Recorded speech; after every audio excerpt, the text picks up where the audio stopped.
예수 그리스도 이름으로 기도합니다. 아멘. 우리 이 시간 다 함께 찬양하실 때에 우리 이 아침 하나님이 주시는 힘 얻어서 나아가기를 소망합니다. 그러한 마음으로 우리 새 힘어들이 함께 찬양하면서 나아가도록 하겠습니다.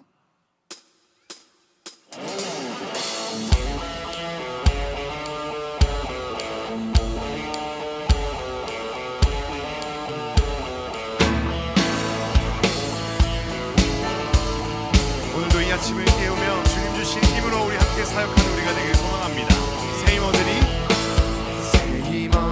주를 말할 때, 주를 말할 때, 우리 주를 말할 때, 새 힘어들이 주를 말할 때, 주를 말할 때, 우리 주. 한 번 더 찬양합시다. 새 힘어들이 주를 말할 때, 주를 말할 때, 우리 주를 말할 때, 새 힘어들이 주를 말할 때, 주를 말할 때, 우리 주. 주님 통치하시네.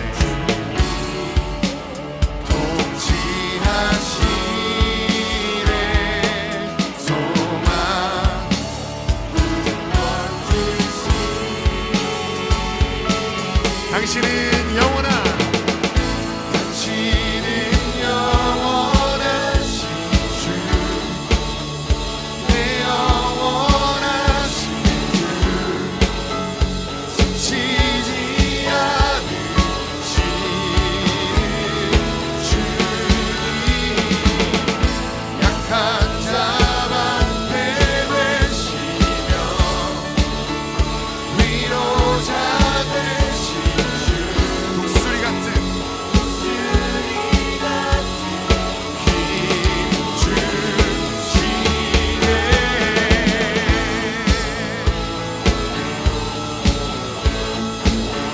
우리 처음부터 다시 찬양합시다. 새 힘어들이 주를 말할 때, 주를 말할 때, 우리 주를 말할 때, 새 힘어들이 주를 말할 때, 주를 말할 때, 우리 주를 말할 때, 주님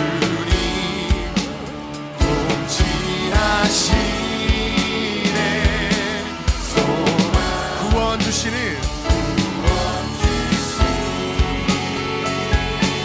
당신은 영원한, 당신은 영원하신 주, 내 영원하신 주,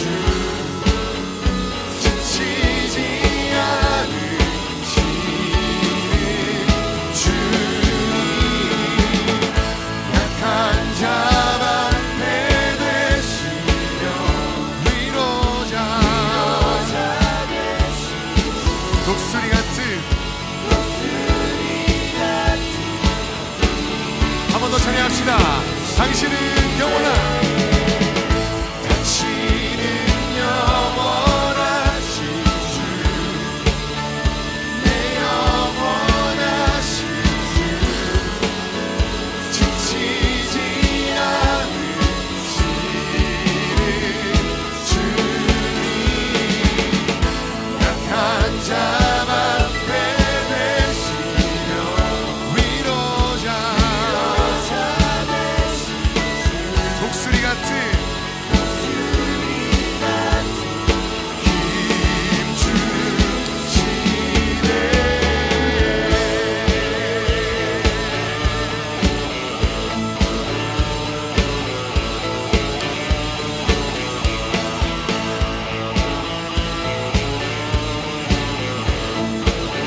주님 통치하시네. 주님 통치하시네. 소망 구원 주시는 주님 통치하시네. 소망 구원 주시는 당신은 영원한, 당신은 영원한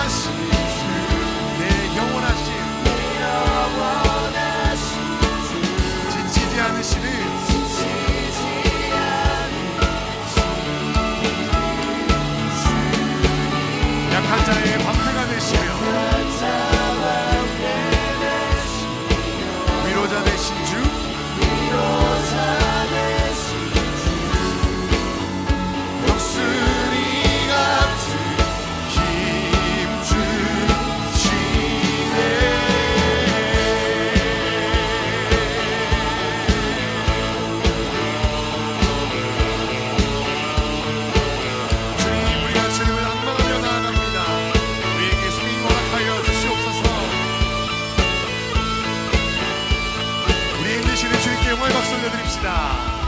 네, 우리 이어서 함께 찬양하겠습니다. 하나님의 나라 함께 찬양합니다.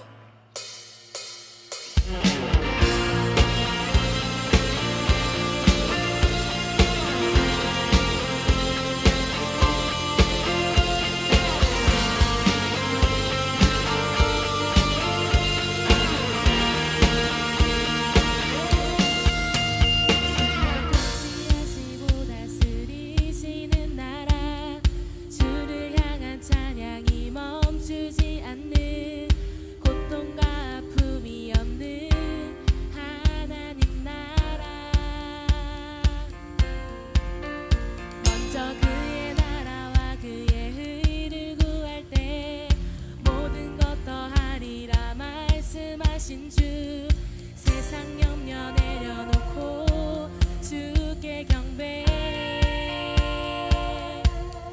만왕의 왕 되신 예수여 내 안에 임하소서 주의 나라 내게 임할 때 나 외쳐 선포해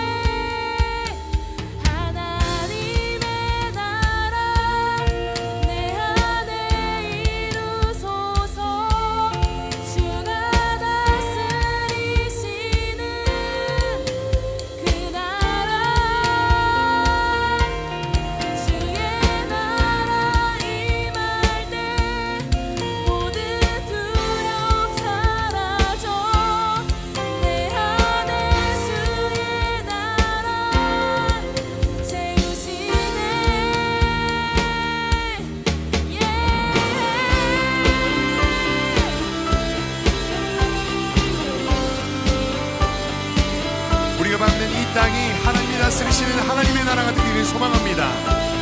우리 그러한 마음으로 다시 한번 더 찬양합시다.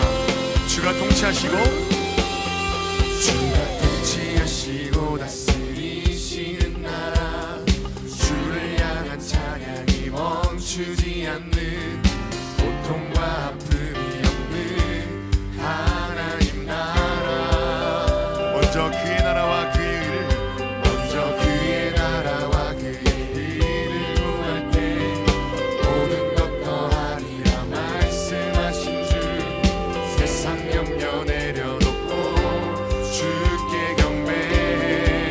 만왕의 왕 되신 예수여 만왕의 왕 되신 예수여 내 안에 임하소서 주의 나라 내게 임할 때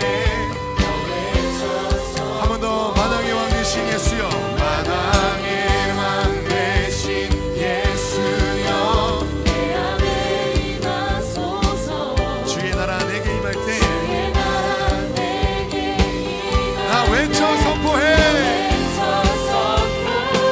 하나님의 나라 하나님의 나라 내 안에 임으소서 주가 다스리시는 그 나라 주의 나라 임할 때 주의 나라 임할 때 모든 두려움 사라져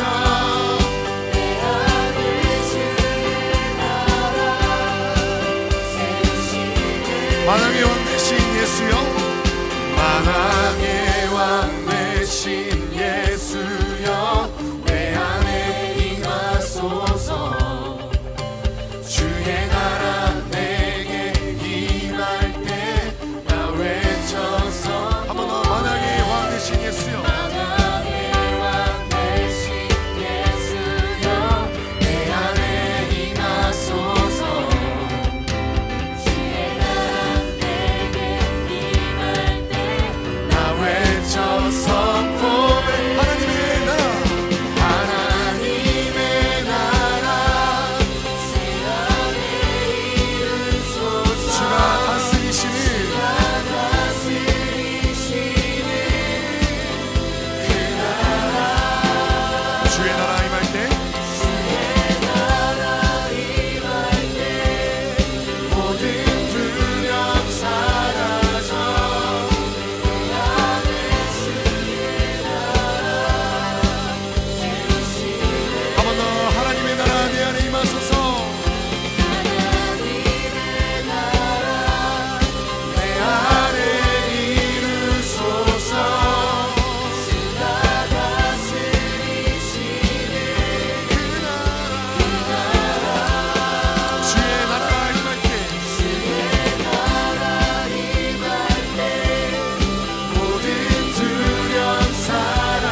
많은 이들 노래는 하지만 정작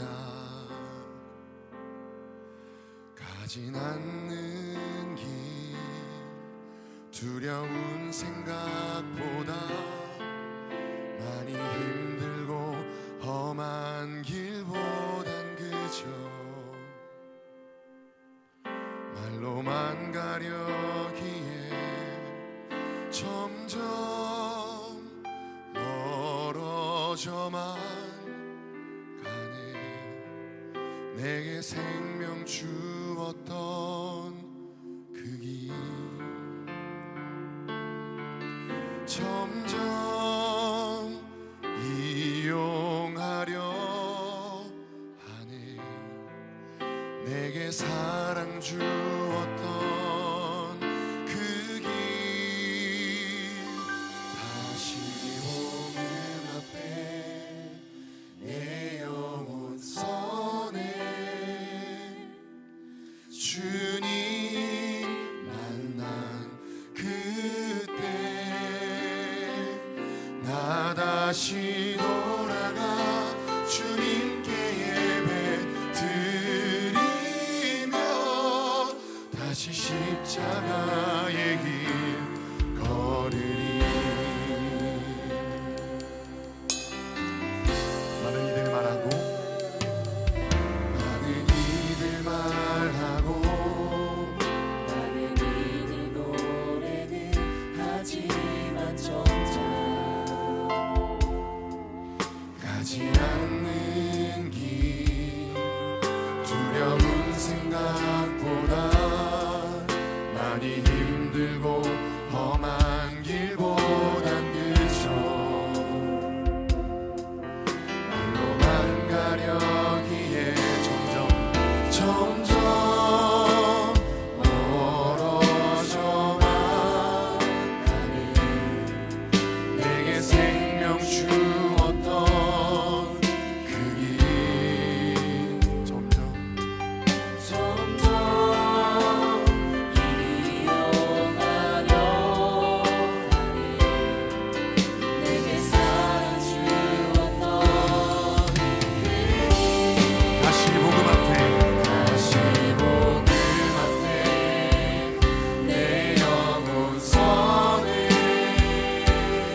우리 이 시간 다 함께 기도하면서 나아갑시다. 하나님, 우리가 다시 복음 앞에 서게 되기를 소망합니다. 주님을 만난 그때로 다시 돌아가게 되기를 소망합니다. 주님을 사랑했던 그 첫사랑을 우리가 다시 한번 회복하게 되기를 소망합니다. 그 사랑이 차고 흘러넘쳐서 주님 아버지, 우리가 만나는 영혼에게 주님 아버지 전해질 수 있도록 우리를 사용하여 주시옵시고 우리를 채워 주시옵소서. 우리 다 함께 이러한 마음 가지고 주여 한번 외치고 기도하시도록 하겠습니다. 주여.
할렐루야.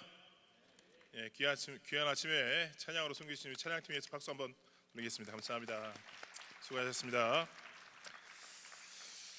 다음 세대의 부흥 컨퍼런스, 이번 강의는 다음 세대의 전도靈세미나 첫 번째 시간입니다. 대연교회, 홍성교회 귀한 사례를 듣는 귀한 시간입니다. 먼저 총회교육부 소위원으로 수고하시는 최현기 장로님께서 강의를 위해서 기도해 주시겠습니다.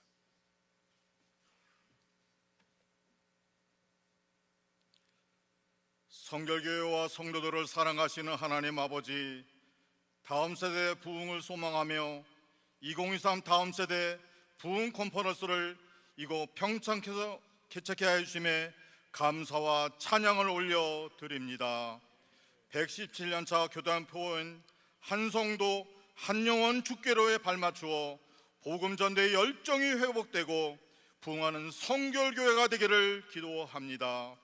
성결교회 전체 영혼을 사랑하는 마음이 불타오르게 하시고 성명을 구원하는 역사가 나타나게 하여 주시옵소서.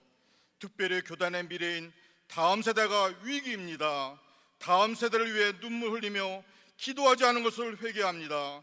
이번 컨퍼런스를 통하여 다음 세대를 향한 기도와 전도와 섬김이 회복되게 하여 주시옵소서. 성결교회가 다음 세대의 영혼을 살리는 교단으로 쓰임받게 하여 주시옵소서. 너희가 내 이름으로 무엇이든지 구하면 내가 행하리라 말씀하신 주님, 주의 이름으로 다음 세대 부흥을 구하오니 성결교회 다음 세대를 일으키셔서 하나님의 영광이 나타나게 하여 주시옵소서. 둘째 날 일정을 시작합니다. 오늘 진행되는 모든 순서마다 은혜와 성령의 역사가 충만하게 임하여 주시옵소서. 이 시간에는 다음 세대를 성공적으로 섬기고 있는 대연교회 김영훈 목사님과 홍성교회 이봉재 목사님의 강의가 있습니다. 세우신 강사님들에게 영육의 강건함을 더하여 주시고 다음 세대를 향한 하나님의 마음을 전하는 도구로 귀하게 사용하여 주시옵소서. 듣는 우리는 개교회에 적용할 수 있는 것을 찾을 수 있는 성령의 지혜를 허락하여 주시옵소서. 이 시간 하나님이 함께 하셔서 깨닫게 하시고 새로운 도전을 주시는 시간이 될 줄을 믿으며 예수님의 이름으로 간절히 기도하옵나이다. 아멘. 네, 장로님께도 감사합니다. 이번 강의는 대연교회 김연은 목사님과 그리고 이어서 홍성교회 이봉재 목사님께서 인도해 주시겠습니다. 많은 은혜와 도전 받으시는 귀한 시간 되시기 바랍니다. 우리 강사님 목사님 나오실 때에 박수로 맞아주시기 바랍니다.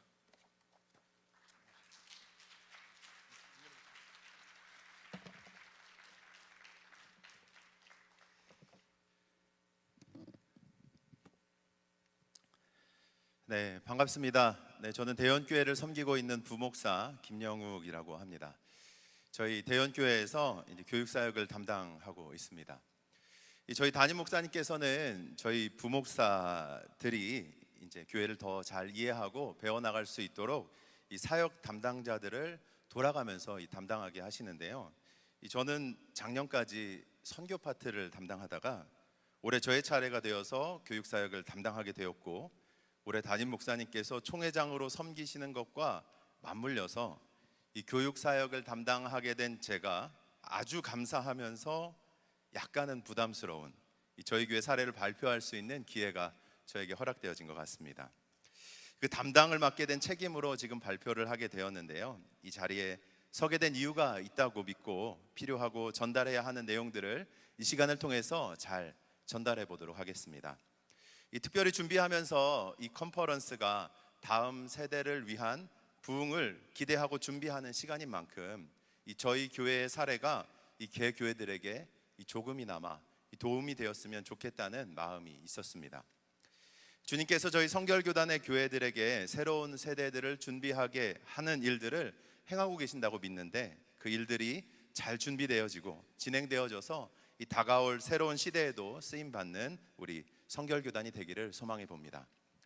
주어진 시간이 저에게 30분 정도 있는데요. 그 시간 동안 저희 교회에서 진행하고 있는 이 학년데이라는 프로그램의 소개와 저희가 이 프로그램을 진행하면서 경험했던 시행착오, 또 노하우, 팁 등을 나누어 보도록 하겠습니다.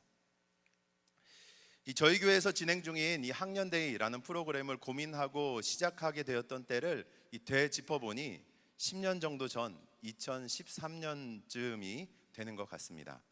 그 당시에는 이름도 정해지지 않아서 이 학년데이라는 지금 가지고 있는 이 구체적인 명칭도 없었던 시기였습니다. 저희 교회는 중요한 7가지 핵심 가치를 가지고 사역을 진행해 나가고 있는데, 그중 가장 첫 번째가 이 다음 세대에 있을 정도로 이 다음 세대에 대해서 큰 가치를 두고 사역을 진행합니다.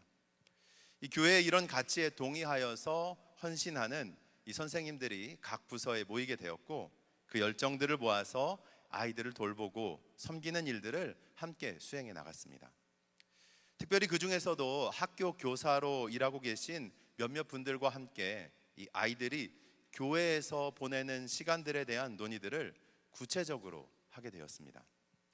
이 자신의 자녀들이 같은 부서에 있기도 하고, 또 부모로서, 교육자로서, 신앙인으로서 이 아이들을 어떻게 잘 돌보고 성장시켜 나갈 것인지에 대한 고민들이 함께 있었기 때문이죠. 이 하나님이 허락해 주신 그 아이들을 교회에서 양육하면서 이 자연스럽게 아이들의 여러 모습들을 보게 되는데, 이전과는 다른 세대의 아이들을 지금 우리와 함께 하고 있구나라는 것을 알게 되었습니다. 요즘 이슈가 되고 있는 MZ세대, 밀레니얼 세대와 이 Z세대를 통칭하는 세대들의 이 삶의 모습들을 보면 이전 세대와는 확연한 차이점이 느껴집니다. 이 MZ세대를 넓게 보면 1981년생부터 2012년생까지, 좁게 보면 2000년부터 2012년생까지로 보통 정리를 하는데, 저희의 이러한 고민들이 이 세대의 아이들을 마주하면서부터 시작이 된 것이죠. 이들의 특징이 자연스럽게 보여지는데, 이 디지털 기기와 매우 친숙한 세대임을 보게 됩니다. 이 교회에 와서도 이 자신들이 가지고 온 디지털 기기로 시간을 보내는 모습들을 아주 흔하게 관찰할 수 있습니다. 또한 이전 세대보다 개인의 취향이 아주 분명하죠. 이 자신이 선호하는 분야가 명확하고, 이 어린 나이임에도 상당히 구체적인 정보들을, 지식들을 가지고 있는 것이 관찰되어졌습니다. 살펴보면 태어나면서부터 디지털 기기와 친숙한 세대, 개인의 취향과 사생활을 중요하게 생각하는 세대, 편리함과 간편함을 선호하는 세대들을 만나게 된 것이죠. 이런 세대적인 특징을 가지고 있는 아이들을 마주하면서 이 사역 안에도 무엇인가가 변화가 필요함을 직감적으로 느낄 수밖에 없었고, 그 문제들을 어떻게 우리 교회가 풀어갈 것인지에 대한 고민을 하게 되었습니다. MZ라 불리는 세대, 이전을 살펴보면 이 아이들끼리 붙여넣으면 스스로 놀이를 만들어내고 쉽게 융화되어 노는 일들은 아주 일상적인 것이었습니다. 아이들끼리 팀을 만들고 이 주도적으로 놀이를 수행하였으며 약자에 대한 배려도 잊지 않았던 것을 저희는 기억하죠. 혹시 깍두기 기억하십니까? 깍두기. 네. 나이가 차지 않아도 놀이를 할 때 아이들을 깍두기로 이렇게 넣어주고, 또 약자가 있어도 그 아이들이 그 놀이에 함께 할 수 있도록 하는 이런 시스템들이 그 세대에는 있었던 거죠. 이 모이든 아이들이 그 시대에는 함께 참여할 수 있었고, 그것이 어색하지 않은 시대를 우리는 경험했었습니다. 그런데 이제 이것이 MZ세대로 넘어오면서부터 그 분위기가 많이 달라짐을 느꼈던 것이죠. 아이들끼리 모아놓으면 이 스마트폰, 디지털 기기를 가지고 노는데 여념이 없습니다. 이 놀이의 장을 만들어 주어도 어떻게 스스로 그 놀이들을 수행하고 풀어가야 하는지에 대해서 어색해하죠. 이 놀이를 하면 팀으로서 일정의 역할들을 수행해야 하는데, 이 함께하는 일들에 대해 주저하고 어색함을 표현하는 이 세대들의 모습을 보게 됩니다. 교회에서 1년 동안 이 같은 공간에서 시간을 보내고 신앙생활을 해도 서로의 이름조차 모르는 일들이 교회 안에 나타났죠. 반이 많아서도, 인원이 많아서도가 아니라 그 원인을 살펴보니 서로에 대한 관심이 줄어들고, 그 짜투리 시간에 아이들이 서로 만나 같이 놀거나 관계하기보다 혼자 노는 것을 더 익숙해하는 아이들의 특징이 있었음을 발견하게 되었습니다. 이런 현실 앞에서 마주한 고민들을 풀어보고자 이 디지털 기기 없이, 스마트폰 없이 아이들이 놀이의 재미를 알 수 있도록 도와주자. 혼자 노는 것, 스크린 안에서 노는 것보다 직접 몸을 움직이고 체험하면서 더 즐거운 활동이, 놀이가 있다는 것을 아이들에게 알려주고 싶었습니다. 또한 그 안에서 관계하는 즐거움, 공동체의 구성원을 알아가는 즐거움이 있음을 경험하게 해주자라는 취지에서 이 프로그램을 시작하게 되었습니다. 시작하면서 이 학년데이라는 명칭이 정해지지도 않았다 말씀을 드렸는데, 원래는 이 부서 전체 모임으로 진행하려 했던 계획도 있었습니다. 그러나 그렇게 되면 그동안 진행되었던 모임이나 행사와 크게 차별점이 없다고 생각이 되어서 학년들끼리만으로 행사를 진행하게 되었죠. 그래서 그때 명칭도 학년데이라는 명칭이 결정이 되게 됩니다. 저희 교회에서 실행했던 이 초기 학년데이의 타임테이블들을 보여드리겠습니다. 이제 이대로 저희가 실행을 해 왔었습니다. 초기 학년데이 타임테이블들입니다. 진행한 그대로의 시간표들 보여드립니다. 이 당시에 이런 열정이 있었던 선생님들과 고민하면서 이 세대 아이들에게 무엇인가를 주자라는 열정이 넘쳤기 때문에 이 에너지를 모아서 학년데이를 처음 시작하게 되었죠. 이 금요일 저녁에 불러 모아서 이 저녁도 먹이고 기도회도 진행하고 선생님들 주도 아래서 프로그램을 구성하고 만들어서 힘을 다해서 아이들을 섬겼습니다. 이 새벽에는 아이들을 깨워서 바닷가에도 가고, 또 아침을 만들어 먹이고 근처 공원이나 바닷가, 과학공원 같은 곳에 가서 시간을 보내고 점심까지도 먹이고 집으로 돌려보냈죠. 심지어는 어떤 때에는 사역자가 가서 이 모임 중간에 이 집회, 말씀을 전하는 시간도 있었습니다. 이 선생님들 중에서 아이들이 이 불을 받아야 한다 강력하게 주장하시는 분들이 계셔서 이 기도에도 넣었고요. 모임에 말씀이 없으면 안 된다라고 말씀하시는 분들이 있어서 아이들 모임 중간에 말씀을 전하는 시간도 넣어 보았습니다. 아이들이 일주일에 2번이나 이 말씀을 듣게 되니 얼마나 좋은가 하는 이 열의와 마음들이 있었기 때문에 그렇게 진행이 되었죠. 그때 상황에 맞게 프로그램들을 만들어서 열정을 가지고 진행을 했습니다. 이렇게 열정을 가지고 진행했으니까 좋은 결과가 있을 것이다 라는 생각을 했었습니다. 그리고 아이들에게 그 시간이 어떠했는지 피드백을 받아보았죠. 여기서 오해하시면 안 되는 것이 기도회나 말씀이 효과가 없다는 말씀을 드리는 것은 절대 아닙니다. 이 당시 초기에 이 아이들을 통해 들었던 피드백 중에 가장 많이 들어온 의견은 힘들다, 길다였습니다. 일정을 생각해 보면 전날 저녁부터 밥 먹고 개회 예배하고 기도회하고 놀이하고 새벽에 깨워서 기도시키고 아침 먹이고 다음 일정까지 빡빡하게 진행되었기 때문에 아이들은 이 시간에 대한 피드백을 힘들다라고 표현했던 것 같습니다. 그래도 그 중에서 나름 긍정적인 피드백들도 있었습니다. 아이들이 밤 늦게까지 놀았던 것, 이것은 아이들이 너무 즐거웠다라는 피드백들을 저희에게 주었습니다. 늦게까지 놀이하고 게임도 하고 아이들이 영화 보고 서로 이야기하는 시간들을 주었던 것에 대해서는 너무나도 즐거웠다. 학원에 쩌들어 있었던 아이들이 이 시간을 함께 보내는 것에 대한 즐거움을 그때 경험했던 것이죠. 이 아이들의 피드백을 듣고 나서 이 학년데이의 근본적인 부분들이 좀 바뀌어야 된다는 생각을 하게 되었습니다. 저희 선생님들과 열정을 가지고 이 세대에게 무엇인가를 주자라는 모티브에서 시작이 되었는데, 이제 무엇을 선생님과 사역자 중심으로 주자에서 아이들을 그대로 교회 안에 스마트폰 없이 두자라도 변화시켜 갔던 것이죠. 이런 모티브로 수차례 교회 안에서 학년데이를 진행해 나가면서 이 아이들의 피드백을 듣고 아이들이 즐거워하는 부분들, 또 아이들에게 의미 있게 다가온 부분들을 남기고 행사를 점점 더 담백하게 만들어 나가는 과정을 겪게 됩니다. 아이들이 주도적으로 하도록 두자, 아이들이 놀도록 두자, 교회가 익숙해지도록 두자라는 가치들이 정리가 되기 시작하죠. 저희 담임 목사님께서 강조하시는 것 중에 하나가 무엇인가 하면 자원과 에너지의 효율적인 사용입니다. 저희 부교육자들끼리는 이걸 가성비 목회라고 얘기를 하는데요, 아마 이미 많은 분들이 느끼고 계시리라 생각이 되어집니다. 저희 교회가 교회 안에서 사역을 진행하면서도 그 원리를 적용하고 있습니다.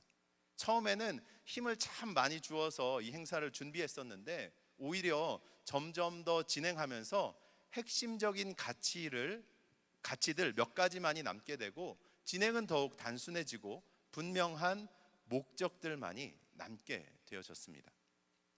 처음 시작했던 것처럼 저희 행사를 진행하면서 아이들이 이 시간에 들어올 수 있도록 디지털 기기를 허용하지 않는 것은 지금까지도 동일하게 유지되는 부분입니다.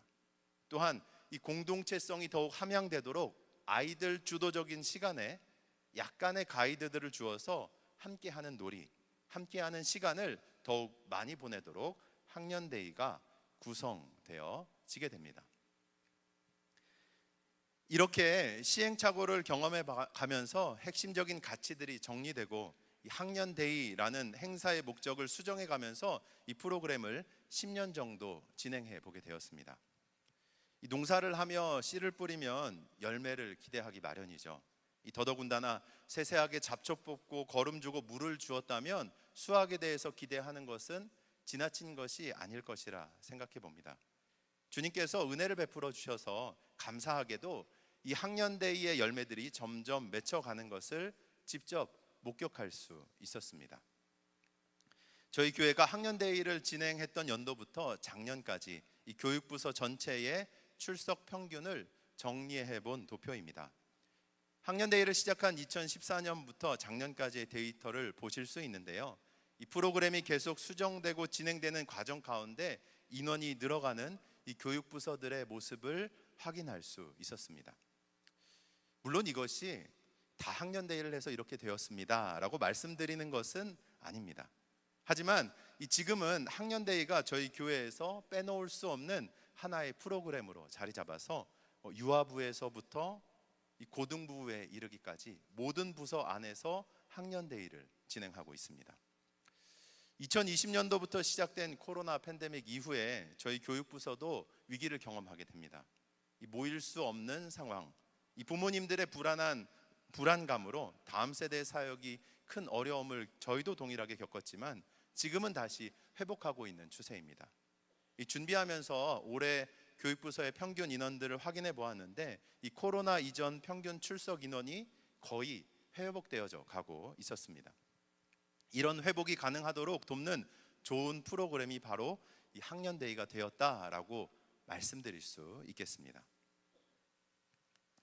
아마도 이곳에 참석해 계신 목사님들, 이 교회 리더분들의 개교의 상황이 각기 다 다를 것이라 생각이 되어집니다. 이 저희 교회에서 진행된 프로그램이 이 천편일률적으로 적용될 수는 없는 문제일 것이고, 이 지금까지 나눈 저희의 교회 이야기를 통해서 각 개교회에 적용할 수 있는 소스들, 활용할 만한 부분들이 있으셨다면 이 시간이 저에게도 참 감사하고 큰 의미가 있는 시간이 될 듯합니다.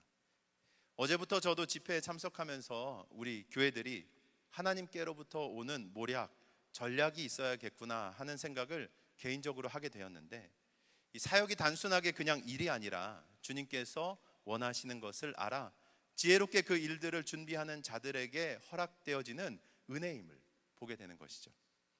주님께서 우리의 주인이 되시고 교회의 주인이시기에 다음 세대를 바라보고 준비하며 기도하는 자들에게 지혜와 소망을 허락해 주실 줄로 믿습니다. 이 마지막 파트로 저희 교회가 진행하면서 개교회에 도움이 되실 것 같은 부분들을 몇 가지만 정리해서 나누어 보도록 하겠습니다. 교회에 이 학년대의를 정착시키면서 체험적으로 발견하게 된 부분들입니다. 먼저 첫 번째, 무엇인가 하면 입소문이 중요합니다. 이 아이들에게도 부모님들에게도 입소문이 나는 것이 중요했었습니다. 아이들이 스마트폰에, 모바일 게임에, 이 기기들에 노출되어 있기 때문에 단체 활동이나 이 공동체 놀이에 흥미가 없을 것이라 생각을 했었는데 실은 그렇지 않았습니다. 의외로 아이들이 이 학년대회를 수회 진행하면서 이 자신들이 몸을 움직이고 활동하는 부분에 대해서 큰 흥미를 느끼고 재밌어 하는 것을 보게 되었죠. 그리고 그 아이들이 또 다른 전도자가 되었습니다. 재미있으니 입소문을 내고 다른 아이들을 그들 스스로가 초청하는 일들이 일어나는 것을 보게 된 것이죠. 이 보여드리는 피드백은 아이들에게 좋은 점만 적으라고 한 것이 아닙니다. 보면 올해 학년대회를 진행하면서 이 5학년 아이들 대상으로 이 피드백을 받은 내용을 그대로 이제 가져온 것인데요. 이 중요하게 보셔야 할 것은 무엇인가 하면 반복되는 게 뭐가 보이시나요? 재미있었다, 좋았다라는 것입니다. 이 의견들이 공통적으로 아이들에게 있었습니다. 아이들이 이 또 다른 아이들의 전도자가 될 수 있도록 즐거워하고 흥미를 느낄 만한 진행이 유효했던 것이죠. 또한 이 초기에 행사를 진행하면서 특별한 경우를 제외하고는 이 대부분이 부모님들이 교회에 다니시는 아이들이 이 행사에 출석하게 됩니다. 그래서 이 교육부서 차원으로 저희 교회에서는 이 배너를 만들어서 1층에 잘 보이는 곳에 몇 주 동안 놓아두죠. 이 부모님들에게 학년대회가 이때 있구나라는 것을 알려드리는 것입니다. 이 낭비가 없도록 이 모든 부서들이 활용할 수 있게 벨크로로 저 부분들을 만들어 가지고요, 뗐다 붙였다 할 수 있게 각 부서들의 학년대회를 만들어서 이렇게 알리는 배너를 사용하고 있습니다.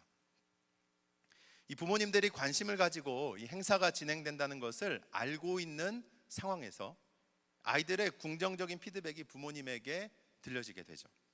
이 자녀의 좋은 피드백을 들은 그 부모님께서는 자신이 만나는 또 다른 부모님들에게 이 프로그램을 자연스럽게 소개하는 전달자가 되는 것을 보게 되었습니다. 이런 방식으로 저희 교회의 학년대회를 통해서 처음 교회에 나오게 되고 전도되어지는 아이들의 숫자도 상당히 있었음을 말씀드립니다. 이 두 번째는 어머나 꺼져버렸네요.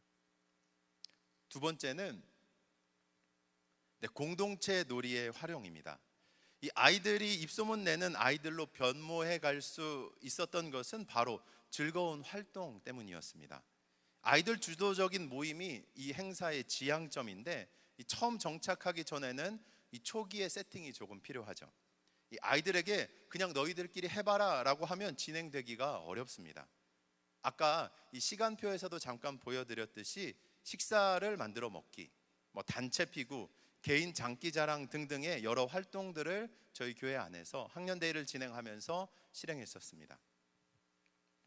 진행하면서 이 파이디온에서 나오는 이 단체 게임이라든지 기독 공동체 놀이라는 책을 참고하여서 프로그램들을 진행하였고요. 이 노승주 소장의 기독교 놀이 연구소라는 사이트에서 정보를 얻고 강연에서도 정보를 얻기도 하였습니다. 이 저희 교회가 진행했던 이 학년데이의 내용들은 그 넥스트 웨이브 플랫폼에 준비가 되는 대로 정리되어서 그 내용들을 올려드릴 예정입니다. 이 마지막으로 이 행사의 진행으로 나오는 결과가 이 세 번째 말씀드리는 부분이 될 것 같습니다. 바로 교회의 문턱이 낮아지는 것입니다. 아이들이 하룻밤 교회에서 밤을 새고 놀고 나면 그 공간을 더욱 친숙하게 느끼는 것을 보게 됩니다. 수시로 교회로 놀러 와서 시간들을 보내고 이 친구들과의 만남의 장소로 교회를 활용하기도 하며 교회를 드나드는 것을 어렵지 않게 생각하게 되는 것이죠. 이 일은 자그마한 변화 같지만 이 아이들의 인생에 중요한 궤도를 수정하는 일이 됨을 저는 알게 되었습니다. 10년 정도 저희가 이 프로그램을 진행했는데 이 진행하다 보니 벌써 아이에서 이 청년이 되어버린 친구들이 있습니다. 그 중에 다시 교육부 교사로 돌아와서 성실하게 사역을 감당하는 청년들이 있는데 물어보면 이 초등학교 시절 함께 친구들과 저녁 시간을 보내고 놀았던 일들이 아직도 자신에게 생생하게 남아있고 그 일로 인해서 교회 공동체에 더욱 깊이 들어와 예수님을 만나고 그 기쁨을 전하고 싶어서 헌신하게 되었음을 고백하는 일들을 듣게 되는 것이죠. 하나님이 주인이신 교회 공동체 안에 아이들이 더욱 쉽게 나올 수 있다면 그것은 다음 세대를 위한 탁월한 전략이 될 줄로 믿습니다. 이 세대를 이해하고 품으며 그들 속에 하나님이 두신 공동체로 경험할 수 있는 기쁨, 의미들을 우리 교회들이 소개해야 하는 것이죠. 그 일들을 감당할 수 있다면 이 어려운 시대라 말하는 이때에도 저희 교회들은 하나님이 원하시는 부흥의 도구로 사용되어질 것이라 믿습니다. 말씀드렸던 것을 이렇게 최종적으로 정리를 해보았습니다. 첫 번째, 복잡하고 어렵게 시작하지 말고 모이는 것에 초점을 맞추라. 이 교회의 자원을 가지고 할 수 있는 범주 안에서 아이들의 모임의 장소가 교회가 되도록 돕는 것이죠. 두 번째, 스마트폰, 모바일 기기들은 모임에서 배제하라. 이미 아이들은 충분하게 디지털 기기들을 만지고 있습니다. 오히려 그것과 떨어지는 시간이 더 매력적인 시간이 될 수 있음을 경험하게 하는 것이죠. 세 번째, 아이들이 주도하도록 시간을 구성하라. 이 일은 조금 전에 말씀드렸던 약간의 세팅이 필요합니다. 힘을 빼고 담백한 진행으로 시도하면서 아이들의 참여의 시간의 비율을 높여가는 전략이 필요하죠. 네 번째, 말씀드렸듯 교회가 이미 가지고 있는 자원, 환경을 잘 활용하라. 이 온라인 공간에 익숙한 아이들에게 실제 현실에 존재하는 이 교회의 공간을 공유하는 것이 참 중요합니다. 그 공간이 자신이 올 수 있는 곳이라 경험하게 할 수 있도록 행사를 진행해 가는 것이 바로 이것의 포인트인 것이죠. 다섯 번째, 마지막으로 설명드렸듯 교회가 즐거운 공간이 되도록 아이들이 경험하도록 하라. 이 학년대의 구체적인 진행 매뉴얼들은 말씀드렸던 이 더 넥스트 웨이브 플랫폼에 정리되는 대로 올려드릴 예정입니다. 저희 교회 부족하지만 나누었던 내용들을 통해서 각 교회들에게 필요한 어떤 것이라도 들려지는 주님의 은혜가 이 시간이 있었기를 기도합니다. 각 개교회들 안에 하나님이 주시는 지혜로 충만하여서 다음 세대의 부흥이 저희 성결교단을 통해서 일어나는 역사가 있기를 중보하겠습니다. 이 대형교회 사례 발표를 마무리하도록 하겠습니다. 들어주셔서 감사합니다.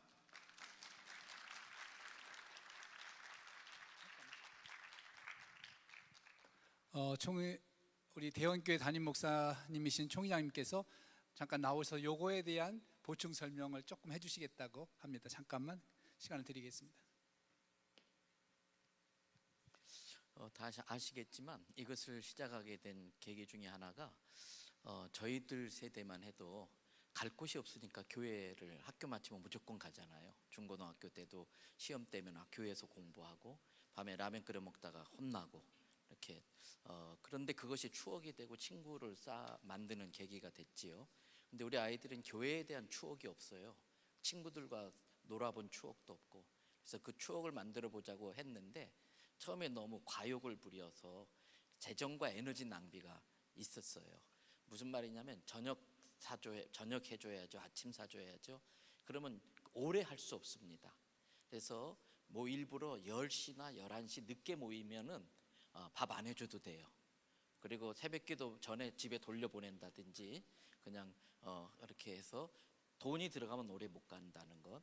두 번째, 이 하루 하는데 에너지를 다 쏟아버리면 다음에 할 때에 겁나서 못 합니다. 그러니까 교사가 하는 일은 아이들 모여서 같이 있어주는 겁니다. 개입하면 안 됩니다.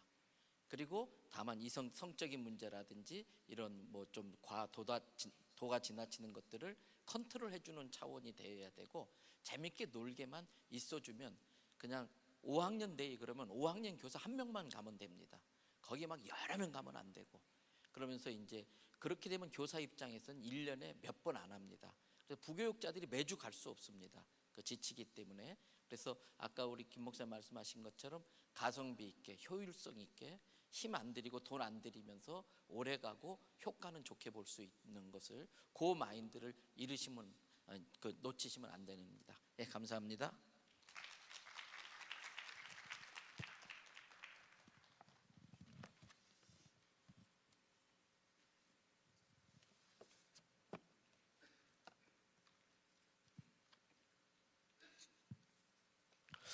네, 안녕하세요. 홍성교회 이봉재 부목사입니다.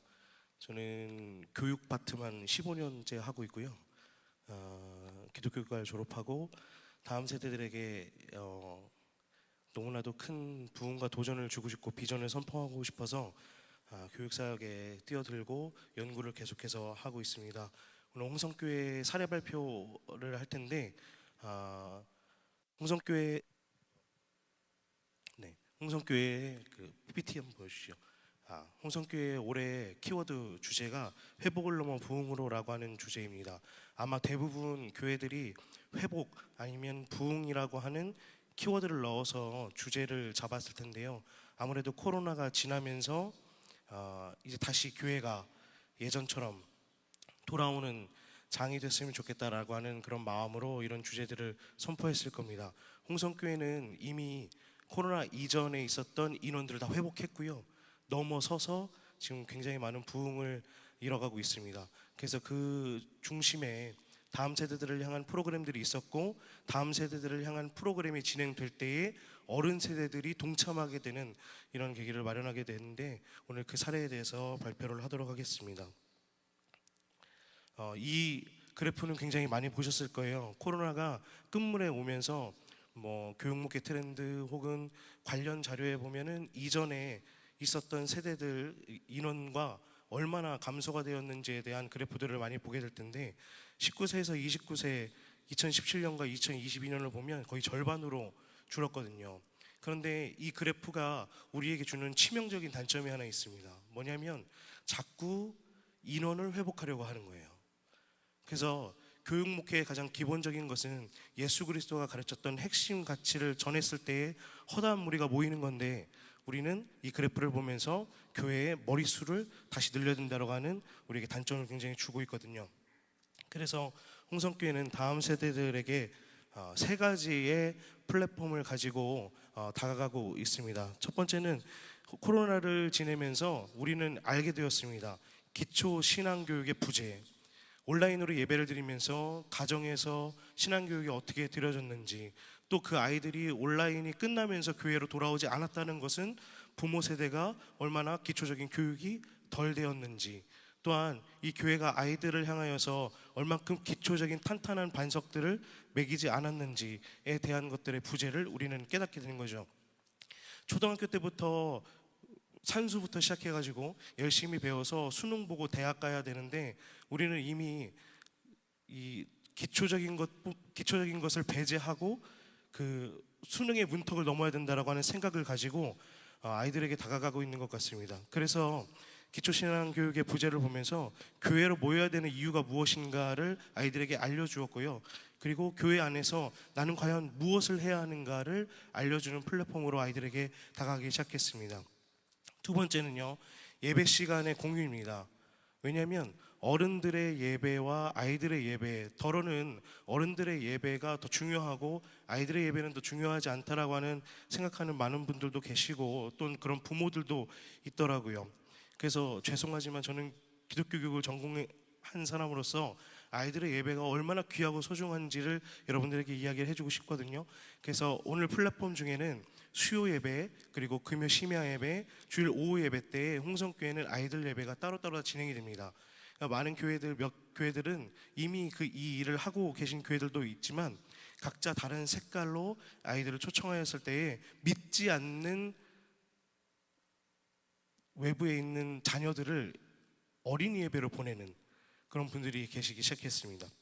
세 번째는요, 진입 문턱이 너무 높아졌습니다. 코로나 때문에 교회가 코로나를 일으키는 주범이다라고 하는 이런 생각들, 더군다나 사회적으로 교회에 뭔가나 잘못 나면 모든 교회가 그런 것처럼 우리에게 이렇게 손가락질 하지 않습니까? 이런 진입 문턱이 높은 것을 교회가 어떻게, 우리 교회는 세상에서 사람들이 유입되게끔 진입 문턱을 낮춰야 될 것인가를 가지고 고민한 끝에 이제 세 가지를 가지고 플랫폼을 가지고 다음 세대들에게 영향력을 미치기 시작했습니다. 첫 번째는 리더 세움 훈련입니다. 리더 세움 훈련은 사실 교회에서 하는 제자 훈련이나 복음학교와 별반 다르지 않습니다. 그런데 저는 홍성이거든요. 홍성은 시골이에요. 지금 인구도 계속 감소하고 있는데 이런 시골에서 가장 큰 문제가 뭐냐면 이 어린아이들이 청년으로 돼서 대학교를 가고 나면 교회로 돌아오지 않아요. 이게 우리 교회의 가장 큰 니즈였습니다. 바라는 거. 우리 이 교회에서 자란 아이들이 이 교회를 지킬 수 있는 것들이 저에게 들려오는 요청들이었거든요.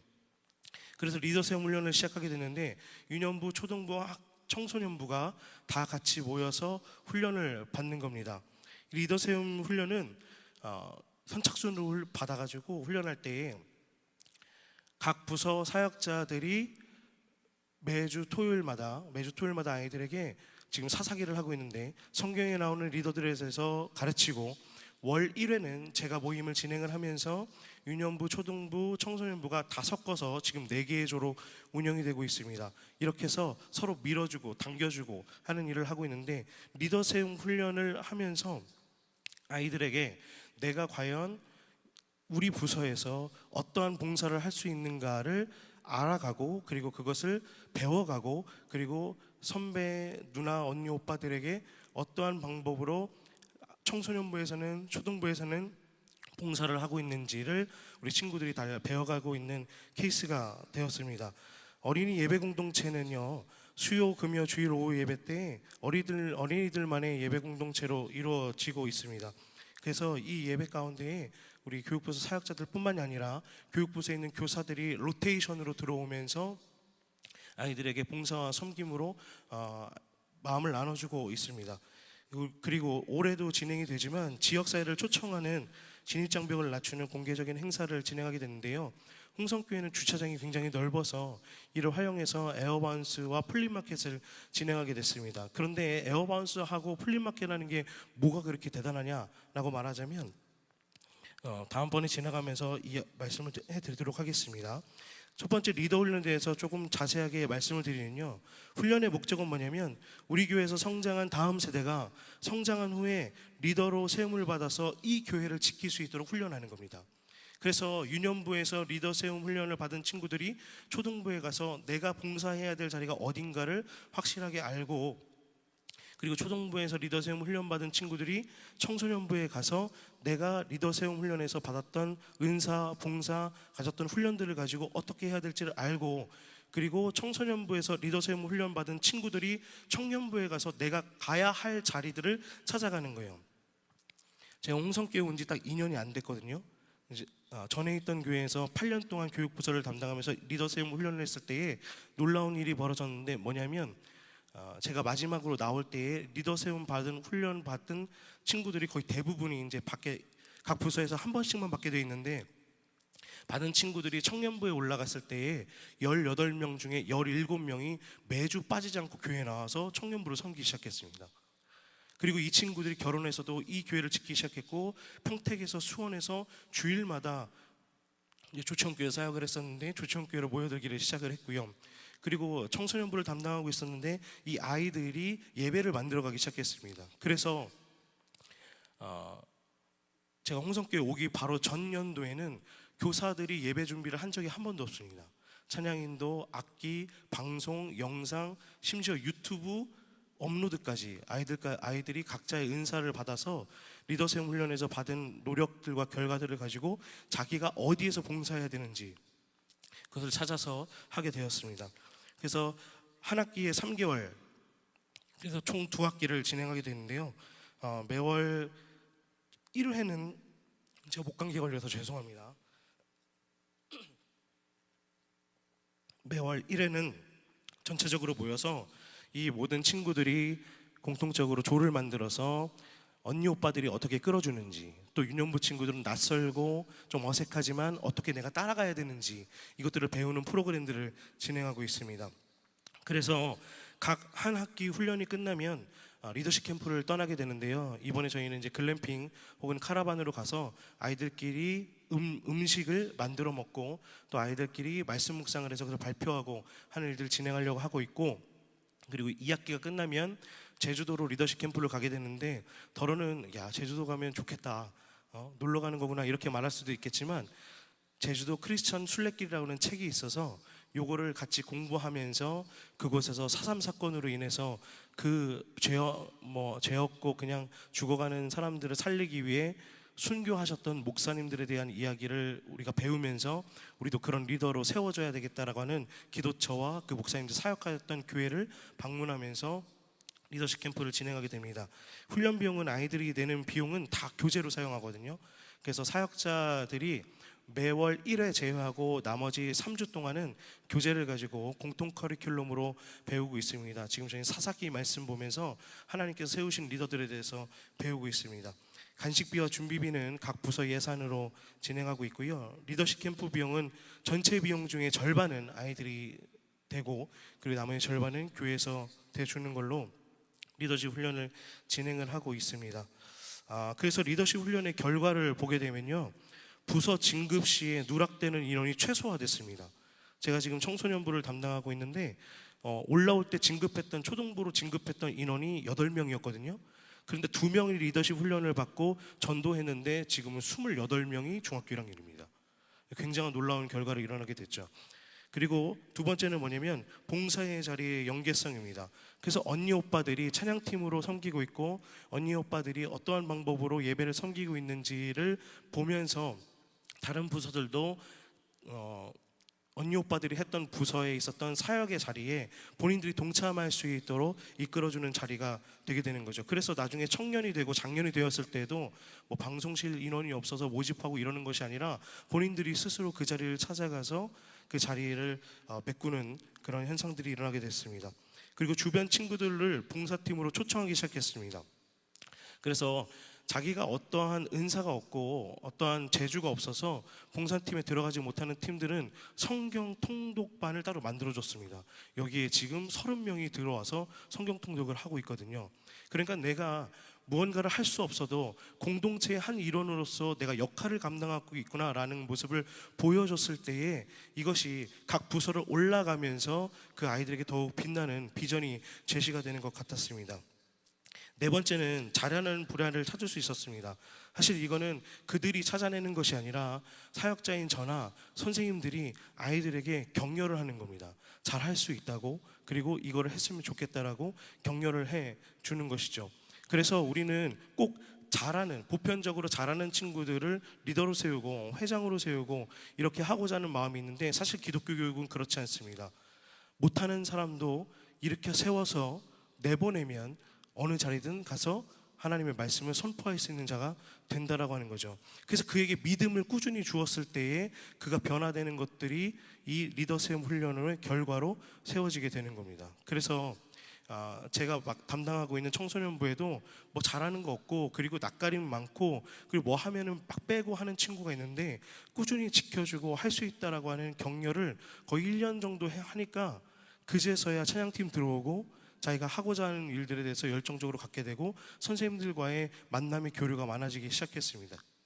그 리더 세움 교육은 단순히 우리가 성경 공부를 가르치고 그리고 제자 훈련을 한다는 것이 아니라 가르치는 자의 마인드가 그들을 향해서 어떻게 열려 있는가가 가장 중요한 것 같습니다. 그래서 이 안에서 훈련받은 친구들이 외부에 있는 친구들을 끌어오고 그리고 그 안으로 전도하는 계기가 일어나게 되는 거죠. 그래서 저는 내적 부흥이 일어나면 외적 부흥은 자연적으로 온다라고 저는 주장하는 사람입니다. 자, 다음은 이 어린이 예배 공동체입니다. 수요 예배 때에 어른들이 예배를 드리고 있으면 어린이 나름대로의 예배 공동체를 갖추고 있습니다. 그래서 이 예배 공동체의 모임을 계획했을 때에 수요일 날 담임 목사님께 말씀을 부탁드렸더니 담임 목사님이 흔쾌히 수요일 날 말씀을 인도하겠다라고 하셨습니다. 그래서 저는 여기서 너무나도 놀랐던 게 뭐냐면 담임 목사님이 흔쾌히 아이들을 만나서 수요 예배가 아닌 아이들의 모임에 참여하셨다는 거예요. 그래서 많은 교회들이 다음 세대를 중요하다고 생각을 하고 있지만 담임 목사님이 아이들과 직접적으로 만나는 시간이 있다라고 하는 것은 너무나도 귀하다는 것을 이 모임을 통해서 알게 됐습니다. 수요일은 어른들 예배들은 본당에서 드리고요. 담임 목사님과 유치부 담당하시는 목사님이 이 수요 예배를 어린이 예배를 이끌어 가시는데 아이스 브레이크를 하고 그리고 담임 목사님이 성경 인물별로 아이들에게 말씀을 주게 됩니다. 그리고 이 말씀이 끝나면 한 15분에서 20분 정도 남게 되는데 그러면 여자아이들과 유치부 친구들은 보드게임을 가지고 놀고 그리고 담임 목사님은 남자아이들과 풋살장으로 올라가서 축구를 하십니다. 그래서 이 모습이 아이들에게 너무나도 큰 귀감이 되는 것 같아요. 제 아이가 유치부인데 수요일만 되면 아빠 담임 목사님이 설교해 유치부 목사님이 설교해 이래요. 그럼 오늘 담임 목사님이 설교해 그러면 저희 아들이 이러거든요. 그런데 집에 돌아와서는 담임 목사님이 어떠한 이야기를 하셨고 어떤 말씀을 하셨는지 줄줄이 풀어냅니다. 심지어 유치부인 저희 아들뿐만이 아니라 유년부 초등부로 올라갈수록 이 모임에서 배우는 말씀을 부모님에게 전달하여서 부모님들이 오히려 도전받고 아이들을 어린이 공동체 모임에 보내려고 부단히 노력하는 모습들이 여기서 일어나게 되었습니다. 그리고 두 번째는 금요 심야 예배 때 어린이 예배가 있게 됩니다. 지금은 제가 말씀을 전하는데 심야 모임 때에 어른들과 같이 찬양을 진행하고 찬양을 같이 부르고 어린이 모임 장소로 따로 내려가서 예배를 따로 진행하게 되는데 그래서 어른들과 함께 부르는 찬양에 아이들 찬양도 있어서 어른들도 아이들 찬양하면서 율동하고 아이들이 앞에 나와서 율동하는 거 지켜봐주고 그리고 함께 격려하면서 드리는 찬양 시간을 갖고 난 후에 아이들이 그 자존감을 가지고 어린이 예배실에 들어와 가지고 예배를 드리게 됩니다. 그래서 제가 말씀을 전하고 이 어린이 예배 금요 예배는 예배와 동일하게 드려집니다. 말씀 전하고 우리 사역자들이 각자 들어가서 공과를 진행하게 됩니다. 주일 오후 어린이 예배가 있습니다. 주일 오후 어린이 예배는 미디어 성경 이야기, 다른 방식이죠. 미디어 성경 이야기를 보여주거나 혹은 성경 필사 등의 말씀 위주의 프로그램들을 아이들에게 체험하게 하고요. 그리고 월 1회 혹은 2회는 아이들에게 정말 실생활에 필요한 것들을 가르치게 됩니다. 예를 들어서 어린이들 심폐소생술 가르치는 성도가 있어서 그걸 가르치게끔 해주고요. 그리고 성품 교육이나 발레를 통한 스트레칭 아이들이 집에서 할 수 있는 것들을 배우면서 아이들이 교회 공동체에서 모였을 때에 예배만 드리는 그 지루함이 아니라 모였을 때에 함께 무언가를 얻어가고 유익이 되는 것들을 알아갈 수 있는 예배 공동체가 주일 오후 예배 공동체입니다. 그런데 이 수요 예배 공동체, 금요 예배 공동체, 주일 오후 예배 공동체를 할 때에 정말 중요한 게 하나가 있는데 우리 교육부서 선생님들이 로테이션으로 들어오셔서 봉사를 해주십니다. 이건 달리 말해 무엇을 이야기를 하냐면요, 이 선생님들은 수요 예배 들어가고 싶거든요. 금요예배 들어가서 은혜 받고 싶거든요. 주일 오후 예배 들어가서 은혜 받고 싶거든요. 그런데 여기에서 섬기는 선생님들은 아이들과 함께하는 이 예배도 정말 나에게 기감이 되고 은혜가 되는 예배다라는 사모함을 가지고 오시는 분들입니다. 그러니까 아이들에게 우리가 어떠한 마음으로 다가가냐, 어떠한 목적으로 다가가냐에 따라서 이 예배 공동체가 어떻게 운영되고 있는지, 어떻게 아름답게 빚어가고 있는지를 보여줄 수 있는 것이죠. 세 번째는 진입장벽을 낮추기 위해서 홍성교회는 페스티벌을 진행합니다. 그래서 에어바운스를 열고 플리마켓을 여는데 이거 뭐 큰 교회들은 다 할 수 있는 거 아니냐라고 말하지만 이것은 왜 말하냐면 교회의 인프라를 잘 파악하셔야 되는 겁니다. 교회에 들어오기 위해서 사람들이 교회에 어떤 행사를 벌였을 때 사람들이 올 수 있을까라고 했을 때 저는 홍성교회의 이 행사를 진행하기 전에 홍성군에 있는 모든 지자체 행사들을 찾아봤어요. 그랬더니 플립마켓이 그렇게 많더라고요. 그래서 소상공인들, 작은 가게를 운영하는 사람들이 플립마켓 행사가 있을 때마다 와서 그 행사를 진행할 때에 수요가 있으니까 지자체에서 그 행사를 계속 진행하는 거 아니겠습니까? 1년에도 거의 6차례, 7차례씩이나 벼룩시장이 진행이 돼요. 그러면 이 수요가 있는 행사를 가지고 우리 교회에 사람들이 어떻게 올 수 있을까를 생각했을 때 차별점을 하나 두자. 뭐냐면 부모님들이 아이들을 데리고 그 플립마켓을 갈 때에 아이들이 놀 수 있는 공간을 만들어주자라고 생각해서 에어반스를 설치하게 된 겁니다. 그래서 에어반스는 무료로 진행되게 되고 엄마들은 플립마켓에서 자기가 살 것들, 구경할 것들 사면서, 그리고 돗자리 라운지도 만들어서 돗자리도 깔고 아이들과 함께 교제할 수 있는 자리를 만들었습니다. 작년에 1회 진행했는데 저희 교회 성도 제외하고 홍성군에 있는 사람들만 거의 1,500명에서 1,600명이 왔다 갔고, 이 행사로 인해서 교육부서에 많은 친구들이 유입이 됐습니다. 부모님은 교회 다니지 않는데 아이들을 교회를 보내주시더라고요. 그래서 이 교회에 왔을 때에 수요 어린이 예배, 금요 어린이 예배, 주일 오후 어린이 예배가 있으니까 부모님들이 어린이 예배 가운데 아이들을 보내고, 심지어 아이들을 보내놓고 차 마시면서 구경하던 부모님들이 다시 교회에 등록하기 시작하고, 이런 현상들이 일어나니까 홍성교회는 이미 코로나 이전보다 훨씬 더 많은 인원들이 예배에 참석을 하고 있습니다.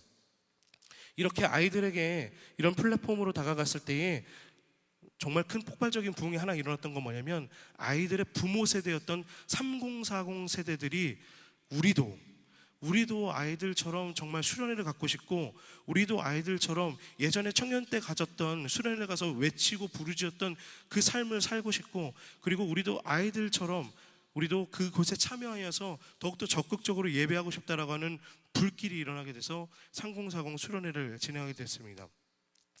다음 세대들이 이 수요, 금요, 주일 오후 어린이 예배를 참여하고, 또한 리더 섬김 훈련을 통해서 아이들이 점점점 변화되는 모습을 보니까 부모 세대들이 우리도 거기에 동참하고 싶다고 변화되기 시작한 겁니다. 잘 나오지 않는 3040 세대들이 아이들을 보면서 나오게 됐고요. 그리고 이 수련회를 통해서 지금 거의 완벽하게 모든 인원들이 정착하게 되고, 3040 인원, 이때 수련회에 참석한 인원만 거의 150명 가까이 됩니다. 그래서 3040 수련회를 겪으면서 세 가지 포인트가 있었습니다. 다음 세대를 통하여서 부모 세대가 도전을 받는다. 그 포인트 첫 번째 중에 두 번째는 청년 때 경험한 내적 부흥을 경험하고자 본인들이 수련회를 요청했다는 겁니다. 우리도 어렸을 때 그렇게 열심히 교회 다녔는데 지금 아이들 돌보느냐고 너무 힘들어 죽겠는데 우리도 이런 기회를 만들어 달라라고는 요청이 왔다라고 하는 겁니다. 두 번째 포인트는 이 3040 수련회 할 때 3040 이 인원들이 가장 이 행사를 할 때 두려워하는 게 뭐겠어요? 아이들이에요. 아이들을 어떻게 해야 되는가라고 했을 때에 5060 세대들이 아이들을 담당해서 어린이 예배처럼 아이들을 이틀 동안 온전히 케어하고 봉사하고 레크레이션하고 다 해주셨어요. 그래서 아이들의 프로그램을 따로 준비해서 이틀 동안 밥 먹이고 아이들을 섬기고 했던 일들을 하셨습니다. 세 번째 포인트는요, 다음 세대 행사에 적극적인 부모들의 모습이 보였습니다. 이 일이 있고 나니까 다음 세대들이 뭐 훈련한다 그러면 지금 리더 세움 훈련에 저희는 선착순으로 받아서 끊거든요. 내년 리더 세움 훈련에 이미 대기자들이 부모님들이 줄을 서 있습니다. 그 정도로 부모들이 이 자기들이 수련회를 하면서 정말 하나님을 경험하니까 이 아이들이 어렸을 때부터 배우는 것이 얼마나 중요한지를 알고 이 일을 통하여서 다음 세대의 행사에 적극적으로 아이들을 보내는 일이 됐죠. 교회의 전반적인 봉사의 자리에도 모두 참여하게 되었습니다. 제가 처음 홍성교회에 왔을 때는 젊은 세대들이 그렇게 봉사에 참여하지 않았는데 이 1년 사이에 3040 세대들이 어디 가면 이렇게 자리 안내하고 있고 어디 가면 항상 화장실 청소하고 있고 이런 모습들을 볼 수 있게 되었습니다. 그게 저는 앞서 말씀드렸던 아이들이 리더세움 훈련을 통해서 자기가 있어야 될 봉사의 자리를 알고, 그리고 수요 예배 그리고 금요 예배, 오후 예배를 통해서 자기들이 말씀 배운 것들을 부모님에게 말하고, 그리고 은혜 받았던 것을 비전으로 선포할 때에 우리 부모님들이 아이들이 이렇게 변하는 것을 보면서 감명을 받고 도전을 받아서 그들도 한다라고 하는 것이죠. 자, 그래서 여기 오신 많은 분들은 저희 홍성교회처럼 진행은 할 수는 없겠지만 마음은 같이 해서 동참하기를 제안합니다. 포인트는요, 무엇을 하느냐가 중요한 것이 아니라 목적이 무엇이고 어떤 마음으로 진행하느냐가 더 중요한 겁니다. 그래서 리더 훈련을 할 때는 유년, 초등, 청소년들을 함께 훈련하는 겁니다. 왜? 너희들은 어리니까 봉사의 자리 안 돼. 이게 아니라 이 친구들도 분명히 리더의 세움을 받을 수 있다라고 하는 자존감을 높여주는 것이죠. 그래서 누구든지 리더가 될 수 있는 동기부여를 해주는 겁니다. 발뺌하고요, 나는 성격이 낯설어서 못한다, 꾸준하게 격려해주고 꾸준하게 그 자리에 함께 동참하게 하면 언젠가는 그에게 하나님께서 빛을 보이실 겁니다. 그리고 봉사의 자리를 제안할 수 있는 용기가 필요합니다. 쟤는 평소에 잘 못했으니까, 쟤는 평소에 잘 안 나왔는데 리더 체험 훈련했네. 제가 믿음이 없는 것이 아니라 그에게 무한한 신뢰와 그리고 믿음을 갖고 봉사의 자리를 계속 제안해 줘야 됩니다. 못할 거라고 생각하지 말고 네가 할 수 있을 것 같아, 혹은 안내라도, 또 웃으면서 인사해 주는 거라도 너가 할 수 있을 것 같다라고 하는 이야기를 해주셨으면 좋겠습니다. 예배 공동체는요, 제가 말씀드린 건 처음부터 신박한 기획을 하지 마시기를 바랍니다. 예배 공동체라고 하니까 홍성교회는 좀 규모가 되니까 그래도 다 같이 모여서 섬기는 사람도 있고 하잖아요. 그런데 예배 공동체는요, 말씀이 중요한 거고, 말씀을 전달할 때에 선생님 한두 분만 계시더라도 아이들이 모여서 그 말씀을 받아듣게만 하고, 이 자리가 우리도 예배 드리는 자리구나, 어른들과 동일하게 이 자리도 우리도 함께 예배드리는 자리구나라는 것을 마음속에 새겨주시기를 바랍니다. 그래서 가장 기초적인 말씀으로 모임을 진행해 주시기를 바라고, 아이들의 예배도 예배라는 것을 아이들에게 인식시켜주고 인정해 주시기를 바랍니다. 페스티벌은요, 우리 교회 진입장벽을 고민해 보세요.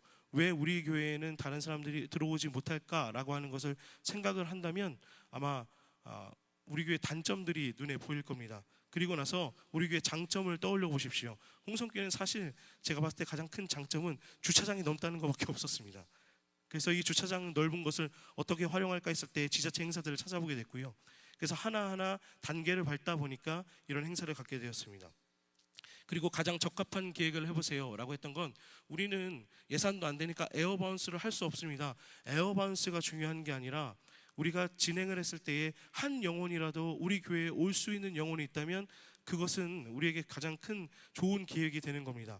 그러니까 100명이나 200명 되는 교회에서 에어바운스를 할 생각을 하는 게 아니라 우리 지자체에서 가장 원하는 것이 무엇인가를 파악하고 그것을 교회에서 열어준다면 그러면 사람들이 교회로 몰려들지 않을까라는 생각을 하게 되었습니다.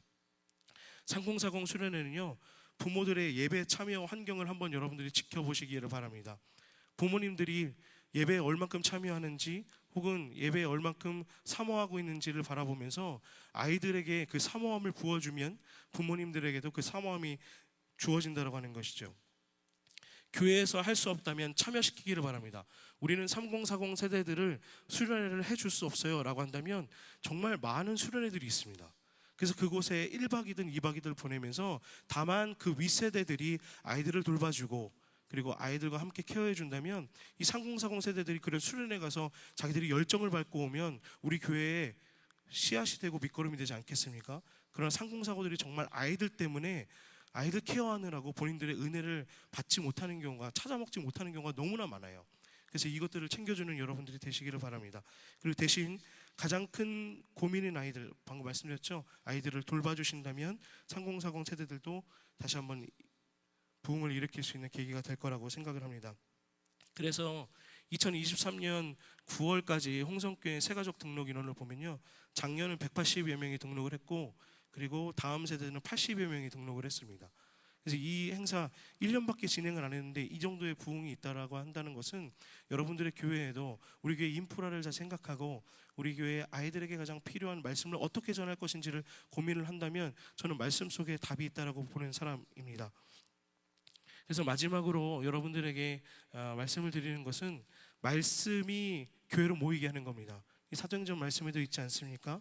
하나님의 말씀이 점점 왕성하여지며 예루살렘에 있는 제자의 수가 더 심히 많아지고 허다한 제사장의 무리도 이 도에 복종하니라. 말씀이 있으면 허다한 무리가 분명히 모여들 거라고 저는 믿는 사람입니다.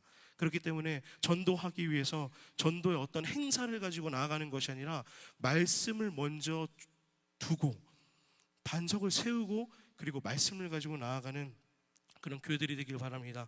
두 번째는 교회는 모이고 세우는 곳입니다. 제가 처음 교단에 있는 BCM 교제 첫해 교제 집회를 했는데 그때 가장 의미 있게 다가왔던 것이 뭐냐면 교회는 부르는 곳이고 교회는 세우는 곳이고 교회는 보내는 곳입니다 라고 하는 겁니다. 교회는 세우는 곳입니다. 그래서 이 사람들이 들어왔을 때에 이 사람들을 어떻게 세울 것인가, 그리고 이 사람들을 어떻게 잘 가꾸어서 내보낼 것인가, 리더 세움 훈련 혹은 예배 자리에 참석할 수 있는 방법들, 이런 것들을 우리가 고민하여서 말씀으로 이 공동체들이 세워지면 우리는 세상 가운데로 나아갈 수 있을 것입니다. 세 번째는 교회는 세상으로 문을 여는 곳입니다. 그래서 말씀해 보면 날마다 마음을 같이하여 성전에 모이기를 힘쓰고 집에서 떡을 떼며 기쁨과 순전한 마음으로 음식을 먹고 하나님을 찬미하며 또 온 백성에게 칭송을 받으니 주께서 구원받는 사람을 날마다 더하게 하시니라. 성전에 모이기를 힘쓰고 떡을 떼고 그리고 다른 사람들에게 이 마음을 전했을 때에 날마다 구원받는 사람들을 더하게 하셨습니다. 그래서 교회 안에서 우리 스스로가 우리 교회 안에서 보여지는 모습으로 말미암아 세상 사람들이 교회 안으로 들어올 수 있게끔 해야 되는 거죠. 페스티벌, 홍성교회에서 했던 페스티벌이 이 모습입니다. 페스티벌 하면서 누구 한 명도 힘들다, 어렵다 그런 이야기 하지 않습니다. 다 서로 도와서 했고 진행할 때마다 누구 하나 힘든 사람 많지만 그래도 서로 도와가면서 하는 모습들을 보면서 거기 돗자리 깔고 앉아있는 부모님들이 그렇게 이야기를 하더라고요. 와, 홍성교회 정말 즐거워 보인다고. 그래서 여러분들이 새로 오시는 새가족들에게 교회의 즐거움을 보여줄 수 있는 교회가 되길 바랍니다. 그래서 제가 마지막으로 정말 간절히 부탁드리는 것은 우리는 인원수에 연연하는 것이 아니라 우리는 말씀에 연연해야 한다는 것입니다. 이 기독교 교육의 본질이고 기본이거든요. 마지막으로 말씀드리고 싶은 것은 제가 기독교 교육과 들어올 때 면접 볼 때에 교수님이 이렇게 물어보셨습니다. 일반 교육과 기독교 교육의 차이점이 뭔 줄 아냐? 여러분 뭔지 아세요? 그래서 대답하기로는 일반 교육은 뭐 공식 가르쳐주고 기독교 교육은 성경 가르쳐주는 거겠죠. 아니었습니다. 뭐냐면 같은 수학 공식을 가르쳐도 일반 교육은 야, 이 공식 열심히 외워서 너 좋은 대학 가 라고 말하는 거지만 기독교 교육은 이 공식 열심히 외워서 하나님의 나라를 만들어 가라고 하는 마음으로 같은 공식을 가르치는 겁니다. 그래서 우리가 말씀을 가르칠 때도 아이들에게 정말 섬기고 봉사하고 그리고 이 아이가 지금은 부족하지만 장성하여서 하나님의 나라를 만들 것이라고 하는 그 마음이 있다면 그 마음은 온전히 전해지게 될 거라고 저는 믿습니다. 예수님께서 우리에게 그렇게 하셨듯이요. 지금까지 홍성교회 사례 발표였습니다. 들어주셔서 감사합니다.